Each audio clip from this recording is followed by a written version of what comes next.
नमस्कार मित्रों, आप सभी का फिर से एक बार हार्दिक स्वागत है। मृत्यु के कितने समय बाद अगला जन्म होता है? मृत्यु होने के बाद और दूसरा जन्म लेने तक आत्मा को कई पड़ाव तक होकर गुजरना पड़ता है। इस दौरान रोती बिलखती आत्मा को न सिर्फ दोबारा अपने परिजनों के बीच जाना पड़ता है, बल्कि अगर उसने पाप किए होते हैं तो कई तरह की सजाएं भुगतने के बाद ही उसे दूसरा शरीर प्राप्त होता है।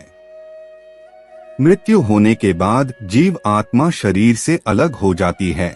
वह रोते परिजनों से बात करने की नाकामयाब कोशिश करती है, लेकिन वहां पर मौजूद ना तो कोई शख्स उसे देख पाते हैं और ना ही सुन पाते हैं। इसके बाद दो यमदूत जो आत्मा को अपने साथ नर्क की ओर ले जाते हैं।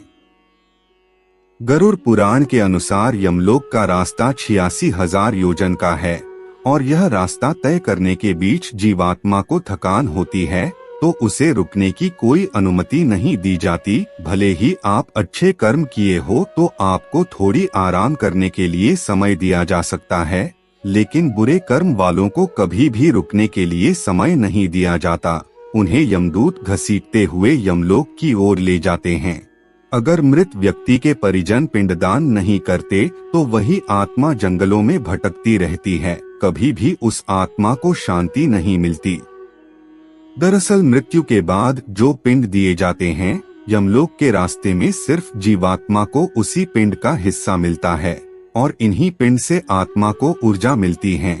अगर वह पापी आत्मा हो तो यमदूत उस आत्मा को वह भी नहीं खाने देते। भूख प्यास से तड़पती हुई वो जीवात्मा रोते चिल्लाते यमदूतों के हाथों मार खाते हुए यमलोक तक पहुंचती है, जहां उसके पाप और पुण्य का हिसाब किताब किया जाता है। आत्मा ने अपने जीवन में जिस हिसाब से कर्म किए होते हैं, उसे उस हिसाब से सजा मिलती है। अगर उसने अच्छे कर्म किए होंगे तो उसे स्वर्ग की प्राप्ति हो जाती है, जबकि बुरे कर्म करने वालों को नरक की यातनाएं झेलनी पड़ती है। यमराज के दरबार में श्रवण और श्रवणी नाम के स्त्री पुरुष भी रहते हैं, जो जीवात्मा के कर्मों का लेखा जोखा यमराज को बताते हैं और फिर उन्हें पापों की सजा या पुण्य का फल मिलता है। जब आत्मा के पाप पुण्य का फैसला हो जाता है, तब धर्मराज दूतों को आत्मा को दंड देने का आदेश देते हैं। फिर यमदूत आत्मा को बांधकर नर्क की ओर ले जाते हैं। आत्मा को अग्नि के समान प्रभाव वाले 5 योजन तक फैले विशाल वृक्ष पर उल्टा लटका कर लोहे की सलाखों से उसकी पिटाई की जाती है। अगर वह जीवात्मा मार खाते खाते बेहोश हो जाती है तो उसके होश में आने का इंतजार करते रहते हैं। जैसे ही वह होश में आती है, फिर उसको उसी तरह पीटा जाता है।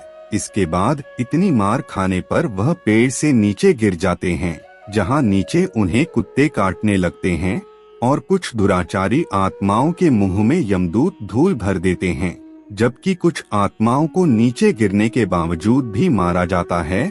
कुछ आत्माओं को जमीन में आधा गाड़कर उनके सिर को बानों से भेद दिया जाता है, जबकि कुछ दुष्ट आत्माओं को तपती हुई कढ़ाई में डाल दिया जाता है। गरुड़ पुराण के अनुसार नर्क का यह दृश्य भयभीत कर देने वाला है, जहां हमेशा ही चीख पुकार मची रहती है और पापी आत्माएं हमेशा अपने पापों के लिए क्षमा मांगते रहते हैं। श्रीहरि पक्षी राज गरुड़ को बताते हैं कि नर्क भी एक नहीं बल्कि 84 लाख है, जिनमें से अत्यंत भयंकर नर्क की संख्या 21 है।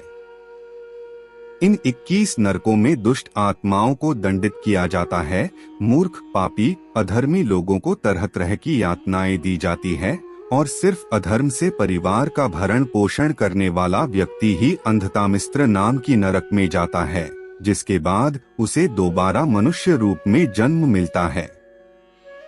इसके अलावा गरुड़ पुराण में उल्लेख मिलता है कि नर्क में सभी तरह की यातनाएं भोगने के बाद तुरंत जीव आत्मा को दूसरा शरीर मिल जाता है। अब शरीर इंसान का हो या फिर किसी और जीवों का, वह भी उसके पिछले जन्म के कर्मों पर ही निर्भर करता है। जैसे सोने की चोरी करने वाला अगले जन्म में कीड़े मकोड़े की योनि में जन्म लेता है, जबकि गाय को सताने वाला अगले जन्म में कुबड़ हो जाता है। पुराणों के अनुसार मरने के 3 दिन बाद व्यक्ति नरक की यातना भोगती है, जिसके बाद उसे दूसरा शरीर मिल जाता है और इसलिए मृत्यु के तीसरे दिन को तीजा के रूप में मनाया जाता है। कुछ आत्माएं 10 और कुछ 13 दिन में दूसरा शरीर धारण कर लेती है, इसीलिए 10वां और 13वां मनाई जाती है।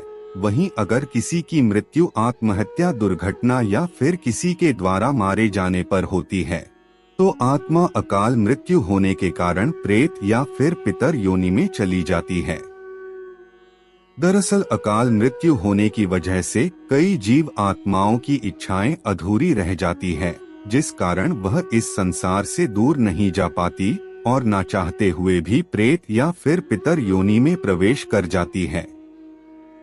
गरुड़ पुराण के अनुसार जिस व्यक्ति की मृत्यु किसी दुर्घटना या फिर आत्महत्या से होती है, उसकी जीव आत्मा इस धरती पर तब तक भटकती रहती है जब तक उसकी अधूरी इच्छा पूरी ना हो जाए या फिर उसके परिजनों द्वारा उसका श्राद्ध ना कर दिया जाए।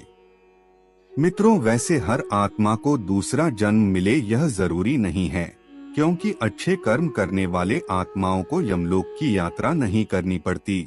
ऐसे सज्जन आत्माओं को विष्णु लोक की प्राप्ति हो जाती है और वह इस जीवन और मरण चक्र से मुक्त हो जाते हैं। तो मित्रों, आज आपने जाना कि मनुष्य का अगला जन्म कब होता है। आज के वीडियो में बस इतना ही।